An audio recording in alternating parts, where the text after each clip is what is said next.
Hello guys, आज का topic है एक्सटर्नल ऑडिटरी कैनाल या तो फिर इसे एक्सटर्नल एकॉस्टिक कैनाल भी कहते हैं। ठीक है, ये एक्सटेंस होता है फ्रॉम दी, इसकी जो पिन्ना को हमने इससे पहली वाली वीडियो में स्टडी कर चुके हैं। आप हमारी प्रीवियस वीडियो देख लीजिए।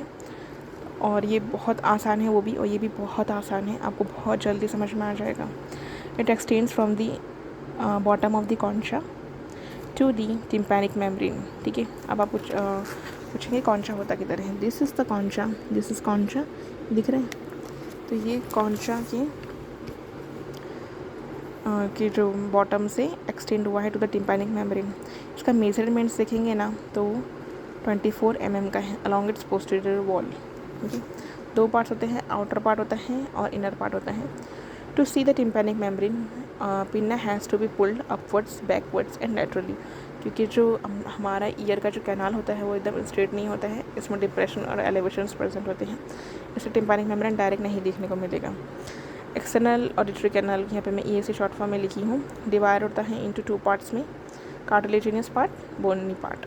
ओके, जो कार्टिलेजिनियस पार्ट होता है ना, ये फॉर्म्स करता है कैनाल का आउटर 1/3 जो कि अप्रॉक्स 8 mm लॉन्ग होता है। और इस कैनाल की जो कार्टिलेज होती है ना, वो पिन्ना की कार्टिलेज के साथ कंटिन्यूशंस में रहती हैं। ठीक है, इट हैज़ 2 डिफिशेंसीज मतलब यहाँ पे ना ये एक कमी है ये।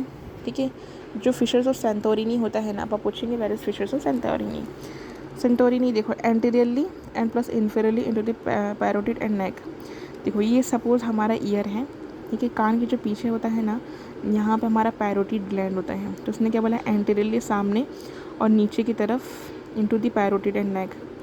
यहाँ पे क्या होता है, इधर ये फोरा में ये फिशर्स ऑफ सेंटोरिनी इधर प्रेजेंट होता है। ठीक है, अब ये क्या करेगा पता है, ये फिशर्स होता है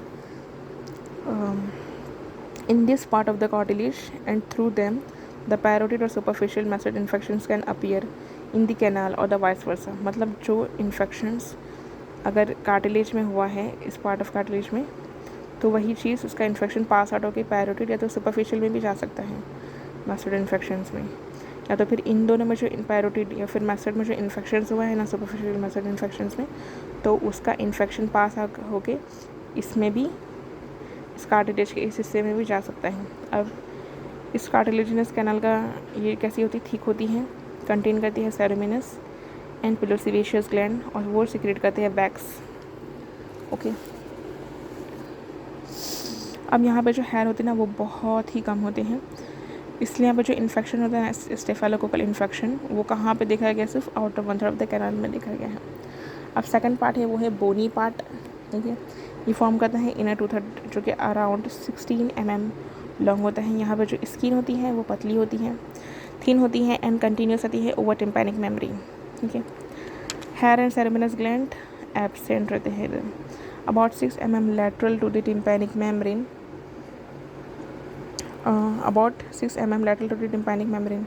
देखिए सपोज मैं आपको यहाँ पे एक्सप्लेन करते हैं, ये ईयर है। ठीक है, ये कैनाल है, ये रही टिम्पैनिक मेम्ब्रेन। ठीक है, TM लिख देती हूँ शॉर्ट फॉर्म में, ये रही टिम्पैनिक मेम्ब्रेन। अब ये अंदर जो जा रहा है ना, ये मीडियल पार्ट है। ठीक है, ये जो जा रही है लैटरल पार्ट। अब इसने क्या बोला कि 6 mm लैटरल, जो भी टिम्पैनिक मेम्ब्रेन के लैटरल में है, द बोनी मेटस, जो भी बोनी मेटस बोले ना, ये ऑडिटरी कैनाल के बारे में बोल रहे हैं, इसका बोनी पार्ट के। हमने बताया कि बोनी पार्ट होता है और कार्टिलेजिनस पार्ट होता है। अभी हमने बोनी मीटस पढ़ी थी, दिस इज बोनी पार्ट, मतलब बोनी मीटस प्रेजेंट है नैरोइंग कॉल्ड इस्थमस। ठीक है, अब इसने क्या बोला कि about 6 mm lateral to D. देखो this is tympanic membrane, tympanic membrane के लैटरल, इससे मेजरमेंट बताया 6 mm अप्रॉक्स उसने बताया। यहाँ पे क्या प्रेजेंट है, एक नैरोइंग प्रेजेंट है। ठीक है, एकदम पतला से एक कैनाल है जिसे कहते हैं इस्थमस। यहाँ पे इस्थमस प्रेजेंट रहेगा। देखिए यहाँ पे भी इस्थमस बताया है। ठीक है, फॉरेन बॉडीज़ जो भी हैं वो कहाँ पे लॉन्च होती हैं, मिडिल टू द इस्थमस। बताया कि टिम्पैनिक मेम्ब्रेन के लेटरल 6 mm पे इस्थमस प्रेजेंट है, और यहाँ पे इस्थमस के मीडियल में, अब ये रहा इसका लेटरल इस्थमस का, ये रहा मिडिल, यहाँ पे जो है फॉरेन बॉडी अक्यूमुलेट होती हैं। ठीक है, अब हम बात करेंगे कि anterior inferior part of the deep meatus मतलब कौन, बोनी पार्ट, ये ऑडिटरी कैनाल के बारे में बात कर रहे हैं। उसका एंटीरियर इंफीरियर पार्ट, या तो फिर इसकी दूसरी तरीके से इसके लोकेशन बताए हैं इस्थमस के बियॉन्ड। हमने क्या बताया था कि यहाँ पे इस्थमस थे, इस्थमस के बियॉन्ड मतलब आगे की तरफ एक रेसिस प्रेजेंट है इधर।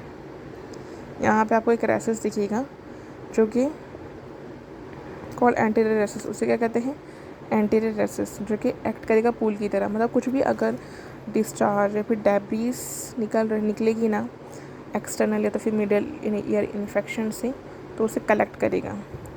फोरामेन ऑफ हश्की, ये है एक डेफिशिएंसी जिससे enter part of the bony canal का ये एंटीरियर पार्ट में रहता है। चिल्ड्रन 4 ईयर, जो भी बच्चे रहते हैं 4 साल के, और adults, this deficiencies is present which permitting the infection to and from the parotid. मतलब जो भी डिफिशियंसीज यहाँ रहेगी फोरामेन ऑफ हश्के में, वो इसका इन्फेक्शन पैरोटिड में जाएगा, या तो फिर पैरोटिड का इन्फेक्शन इसमें चला जाएगा। पैरोटिड की स्पेलिंग पैरोटिड, ठीक है। पैरोटिड का इन्फेक्शन फोरामेन ऑफ हश्के में, तो फिर फोरामेन ऑफ हश्के का जो इन्फेक्शन से पैरोटिड में आएगा। अब यहाँ पे जो है इसकी पोजीशन बताती हूँ। फोरामेन ऑफ हश्के कहाँ रहेगा हमारा, anteriorly into the mandibular fossa में यहाँ पे ना फोरामेन ऑफ हश्के प्रेजेंट रहेगा, ठीक है। आप चाहे तो स्क्रीनशॉट भी ले सकते हैं, इसलिए मैं फुल पेज ओपन कर रही हूँ।